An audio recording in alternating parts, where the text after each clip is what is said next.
Thank you for joining us for 7 News at 6. I'm Logan Raddick. It is a move that is causing controversy across the Friendly City. Food trucks may soon not be allowed in certain areas of Wheeling.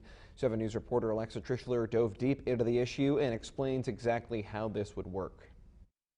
While food trucks are not banned from public property in Wheeling, these new restrictions could really change things for the city. The change in the food truck ordinance that has people talking today is a result of established businesses raising concerns about food trucks, the costs associated with the food truck, the costs associated with them operating their business and their employees, and the impact that that has on both the food trucks as well as the businesses. The point of the ordinance is to take into account both sides. And whether you're on wheels or brick and mortar, they both have their fair share of costs. You shouldn't infringe upon my business model just because we don't have electricity and we're not a brick and mortar.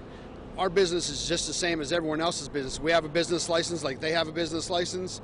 We pay taxes like they pay taxes. It doesn't make sense to me because I always say, more restaurants is going to attract more business. The more laws you pass, the harder it's going to be to make business. This could be the end of all food trucks in popular spots like Center Market. But it's not just Center Market, it's the entire city of Wheeling. Nobody told us that anybody was complaining. Nobody said anything to us. It directly affects my business and as well as all the other food trucks in the area too, and we had no idea. So we weren't even able to give a voice ahead of time. So we weren't even able to stand our ground or fight or say anything. Reporting in Wheeling, Alexa Trischler, working for you.